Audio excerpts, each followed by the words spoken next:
안녕하십니까. 조세전문 변호사 고성치입니다. 오늘의 주제는 다음 정권 세율 예상을 해보겠습니다. 그러기 위해서는 각 정권별 세율에 대한 연역을 일단 알아볼 필요가 있습니다.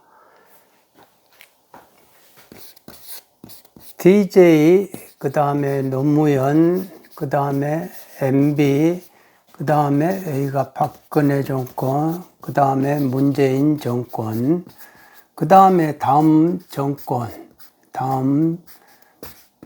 누가 할지는 모르겠지만은,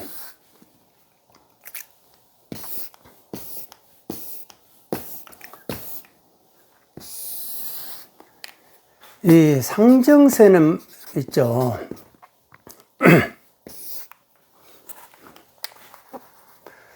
상정세는 그 전에가 45%였는데 여기서 50%로 이렇게 DJ 정권 때 50%로 올립니다.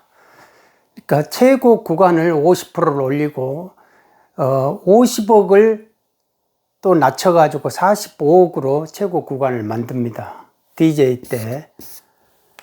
과세 형평을 위해서 이렇게 만들었다. 그렇게 이제 재정 이유는 그렇게 돼 있습니다. 그리고 이게 50%가 계속 이렇게 와요. 한 번도 내려본 적이 없고 또 그런다 해가지고 또 올라본 적이 없고 50%면은 절반이에요. 절반이다라는 겁니다. 그리고 이 양도세율은요. 양도세율하고 이제 소득세율을 같이 이렇게 가게 만들었는데 이게 이제 노무현 정권 때 이때만 해도 35%였어요. 35였는데 이 소득세율이 이때 MB 때 33이 됩니다. 이때 처음으로 한번 내려요. 세율이 한번 MB 정권 때 내립니다. 그게 이제 서민층의 부담을 완화시켜 주겠다라는 이제 재정 이유입니다. 그러면 33%를 남겼다가 그 다음에가 이제 38로 넘어갑니다. 38%로 넘어갔다가 문재인 정권이 이제 들어서면은 여기가 이제 좀 복잡해지죠. 40%로 이렇게 올렸다가 그 다음에 42로 올렸다가 그 다음에 다시 45%로 올립니다. 소득세를. 그러면 이거는 이제 지방소득세 4.5까지 더하면 49.5%라는 말입니다. 이거는, 그러니까 이 소득세 이 구간에 걸리면은 이게 상정세 50%하고 거의 맞먹게 되는 거죠. 이게 이제 또 이렇게 양도세도 이렇게 동일하게 같이 가는데 결국은 여기다가 3주택 이상이면 플러스 30%까지를 같이 과세를 해버리니까 30% 하면 75잖아요. 75에다가 또 지방소득세 7.5 하면은 82.5인가요? 그 정도 돼버리는 거죠. 그러니까 이 50%보다 상정세보다 훨씬 높죠. 그러니까 이 다주택자 양도세 중과세율에 걸리면은 그냥 국물 하나 없이 다 국가한테 다 내놔야 된다. 양도 차익을. 다 세금으로 내놔야 된다라는 그런 결론이 됩니다. 그리고 종부세율을 한번 봐볼까요? 종부세율을 보면은 이때 이제 만들었죠. 이렇게 오다가요. 이제 박근혜 정부 때까지 이렇게 이제 이쪽에서 이렇게 해가지고 1,000분의 20으로 이렇게 계속 왔어요.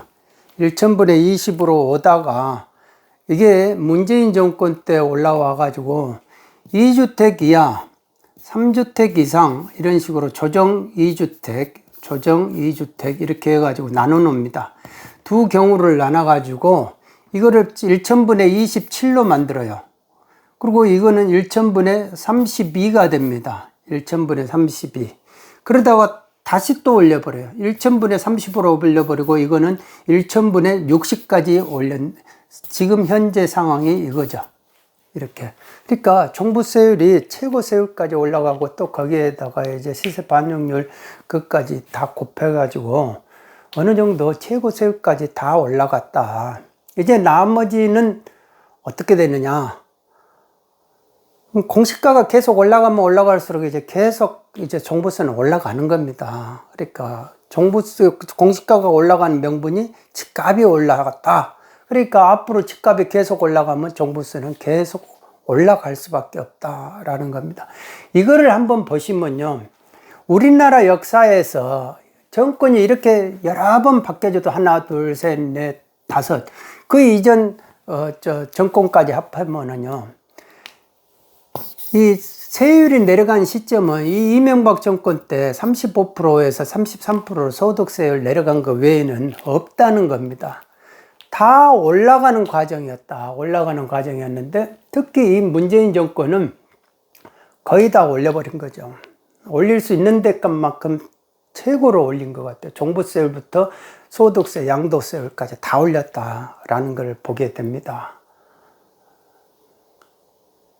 그러면 다음 정권에서 세율이 어떻게 될까? 정권이 바뀌면 세율이 인하가 될까?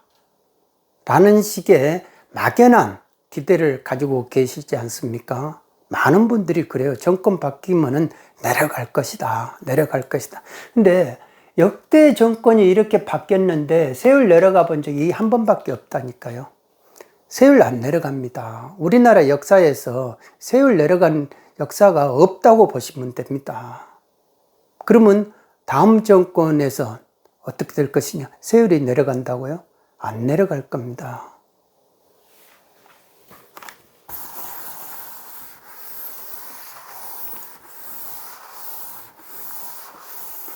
자, 지금 현재가 가장 우리가 견디기 힘든 것이 종부세예요, 종부세. 지금 이제 6월달 재산세 나오기 시작했지 않습니까? 억소리 나는 분들 분명히 계실 겁니다. 재산세가 이렇게 많이 올랐어? 그러면요, 분명 그 올해 종부세 억소리 나게끔 나올 겁니다. 그 종부세를 생각을 해 보십시오. 살아서 절반, 죽어서 절반 내는 구조가 돼버린 거예요. 아까 말했지 않습니까? 상정세가 50%잖아요. 50%. 50%인데 세율이 50%예요. 그런데 여기다가 무슨 가산세 합해버리면은 얼마든지 70까지도 올라가 버리는 거예요. 그러니까 죽어서 절반 내는 거고 살아서 절반 낸다는 말은 뭐냐면요. 이 종부세 낸다는 거예요. 종부세. 종부세로 내게 된다 이겁니다. 가령 예전에 정권에서 보면은 100만 원 하던 것이 지금 와가지고 이제 5천만 원 내놓으라 하면은 5천만 원 내놓으라 하면 강남에 있는 아파트들은 거의 뭐 5천만 원 정도 내는 사람 다주택자들 이 정도 되죠. 그러면 이거를 지금 2021년에 5천만 원 해야 되고 2022년에 또 5천만 원만 낸다고 봐요.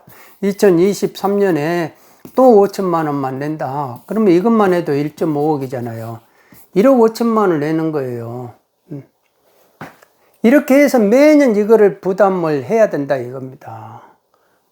그러다가 돌아가시면 죽어서 절반 내놔야 되고 그동안 버틴이라고 종부세 버틴이라고 내놔야 되는 것이 절반이고 그런다라는 겁니다.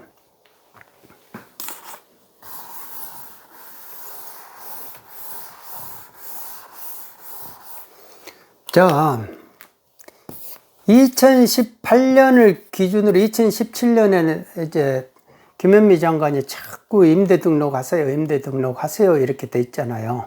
임대 등록을 해가지고 2022년 이때가 이제 4년 단기로 하는 분들은 이제는 이제 단기가 이제 말소되잖아요. 그러니까 4년 단기 끝나는 시점이 2022년이란 말입니다. 그러면 이때 이제 이 매물이 한번 매물이 나와야 되는 거죠. 이때 이후로도 이렇게 버티면은 종부세를 감당을 못 한다 이거죠. 2022년 6월 1일 이전에 끝나는 분들은 팔 수밖에 없다라는 겁니다. 일단 팔아야 되죠. 안 팔면은 종부세를 버텨야 되는데 종부세 그러면 계속 내놔야 되잖아요. 집값이 계속 올라가면 종부세도 무조건 올라간다라고 보시면 됩니다. 그러니까 집값이 올라가는 거는 그림 속에 아파트밖에 안 된다니까요. 그거를 현금으로 현실화하지 않는 이상은 의미가 없어요. 그러면 다주택자가 7, 80% 세금으로 내놓고 그걸 버티는 보람이 있겠느냐 이겁니다. 그러니까 팔 수 있을 때 팔 수밖에 없는 거예요. 그리고 이 임대 등록한 분들은 일반 세율이기 때문에 무조건 이제 팔아야 되겠죠. 그러면 이때 매물이 한번 나오는 시점이 2022년 6월 1일이다. 우리나라 지금 이게 주택 가격을 상승하는 원동력이 견인차를 하고 있는 게 아파트죠. 빌라가 아니죠. 단독주택이 아니죠. 아파트가 끌고 가고 있다 이거죠. 그런데 그 아파트들이 임대 등록된 아파트들은 나올 수밖에 없다. 2022년 6월 1일 이전에 말소되는 분들은 당연히 내놔야 된다 이거예요. 안 내놓으면은 종부세 뭐 견뎌야죠. 버텨야죠. 현금 부자 아닌 사람이 그 종부세 버틸 수 있겠어요? 5, 6천만 원씩 부담해가면서 낼 수 있겠느냐 이거죠. 설령 뭐 3천만 원 나온다 하더라도 엊그저께 100만 원 내던 사람이 갑자기 3천만 원 내라 하면은 눈이 돌아가죠. 안 그러겠습니까? 그러니까 종부세를 못 견딘다 이겁니다. 못 버틴다. 그리고 여기에서 이제 8년을 한 사람들은 2026년 6월 1일 이전에 소멸이 되면 이때가 이제 8년이잖아요. 8년. 8년은 2026년 6월 1일 이전에 종부세를 안 내려고 하면 6월 1일 이전에 내놔야 된다 이거예요. 이때 또 내놔야 된다라는 겁니다. 그러면 이때 매물이 나오고 이때 매물이 나오는데 이 아파트 매물들이 나올 수밖에 없잖아요. 그러면은 이 공급이, 기존의 공급이 증가되잖아요. 결국은 증가되는 시점이 이 2026년하고 2022년 6월 1일 이 시점, 이전 시점에서 내놓을 수밖에 없다 이겁니다. 종부세 그거를 버티질 못하니까. 그러면은 이때가 한 번은 주택 가격이 주춤할 수밖에 없는 시점이 된다라는 겁니다. 그러면 다음 정권이 가가지고 세율은 안 내린다 했잖아요. 인위적으로 내리지를 않죠. 왜? 제가 만일 정권의 담당자다, 정치인의 사고방식으로 하면은 내 스스로가 뭐를 내린다, 세율을 내린다. 그러면 누군가는 또 부자 감세한다고 뭐라 할 사람들이 분명히 생기잖아요. 그러니까 정치인들은 표를 생각하고 표 계산만 할 뿐이지 뭐 국민 전체 뭐 그런 걸 생각을 안 하잖아요. 그러니까 정치인들은 욕먹을 짓을 안 하죠. 누군가를 뭐를 하는 순간에 또 욕을 먹으니까 다음 정권의 사람들은 엄청 편하죠. 왜? 뭐든지 잘못된 것이 있으면 전 정권이 했다. 지금 현 정권이 이렇게 부동산 정책을 잘못 망쳐가지고 이렇게 됐다. 이런 식으로 전부 다 핑계를 대버리면 되는 거예요. 핑계를 대버리면 되니까 요건 이 현 정권 사람들이 다 먹고 다음 정권의 사람들은 뭐든지 핑계만 대는 거예요. 뭐 하다가 잘못되면 핑계만 대면 되는 것이고, 그러니까 자기들이 직접 손에 묻혀가지고 뭐를 피묻히는 일을 안 할 것이다 라는 겁니다. 그렇게 되면은 우리가 막연하게 정권이 지나면은 종부세가 내려갈 것이다, 양도세도 내려갈 것이다 이렇게 생각하잖아요. 근데 현실적으로 그런 일이 벌어질 확률이 낮다라는 겁니다. 그렇지만 종부세보다는 양도세는 내려갈 확률은 확실히 종부세보다는 더 높죠. 그런 상대적으로는. 근데 그거를 과연 내릴지 안 내릴지 그 확률적으로 보면은 막연한 내릴 것이다 라는 막연한 기대는 금물이다 라는 생각을 해봅니다. 그러면 어떻게 할 것인가? 바로. 그러니까 2022년 6월 1일 시점, 그 이전으로는 매물이 한번 나올 수밖에 없고, 2026년 6월 1일 이전 시점에서 매물이 나올 수밖에 없다. 이때 집값이 한번 떨어질 것이다. 라는 생각이 듭니다. 그러면은 이제 이런 거를 전체적으로 보시고 내가 어떻게 해야 될 것인가 라는 플랜을 이제 현실적으로 각자가 나라에다가 이 정부가 뭐를 세월을 인하를 해줄 것이다. 이런 시기보다는 가장 현실적으로 본인들이 이제 스스로 대처를 해야 된다라는 겁니다. 지금 이게 다주택자 곡소리가 나도 전체적으로 소수의 비율이 불과하잖아요. 그러니까 다수가 될 수가 없어요. 다수가. 그러니까 그런 부분에서 보면은 앞으로 다음 정권에서도 세월의 변화가 그렇게 있을 확률이 높지는 않다라는 생각을 해봅니다. 정치인들은 결국은 세금이 많이 걷어들이는 것을 좋아를 합니다. 그리고 왜 그러냐면 그 세금이 자기들이 선심 쓰기가 좋은 거예요. 돈을 많이 써야 되잖아요. 돈을 많이 쓰다 보면 어떻게 됩니까? 내 편을 위한 정권 장기 집권을 하기 위한 포석들, 세력들, 그런 진지 구축하는데 쓸 수 있는 실탄이 되는 거죠. 뭐든지 장기 집권을 하기 위해서는 역간제하고 자금력이 중요합니다. 역간제라는 건 내가 나한테 충성하고 나를 잘 따르는 사람들 중심으로 인사의 길목을 딱 막아가지고 그런 데다가 포진을 시키는 거죠. 특히 돈 나오는 그런 자리들. 그러면 그런 자리에다가 포진을 시키고 또 그런 사람들 통해 가지고 또 세수가 잘 걷어지고 그러면 그 돈을 가지고 또 내 편을 위해서 이렇게 쓰고 그러면서 전체적으로 기득권의 세력 교체가 자연스럽게 이루어질 것이다 라는 거죠. 역대 정권마다 그러지 않았겠느냐 저는 그런 생각을 해봅니다. 그러니까 지금 세금이 어떻게 공정하게 쓰느냐, 제대로 쓰고 있느냐, 쓸 때에다가 쓰고 있느냐, 이거를 파악하는데 주력을 둬야 된다라는 겁니다. 세금을 진짜 내 편을 위해서만 쓰고 있었다, 잘못 쓰고 있었다, 이거에 대해서는 확실한 응징이 있어야 된다. 그런데 그런 거를 할 기관이, 사정기관이 손을 놓고 이렇게 눈치만 보고 있으면 그게 되겠느냐 이겁니다. 그러니까 권력이라는 건 한번 잡으면 영원히 가고자 하는 거죠.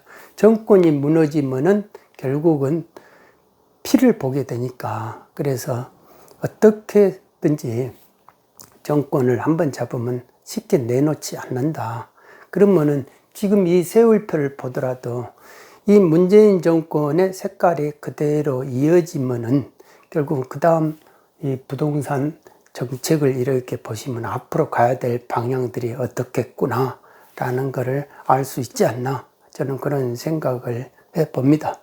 오늘은 여기까지 하겠습니다. 구독자 여러분 모두 건강하시기 바랍니다. 감사합니다.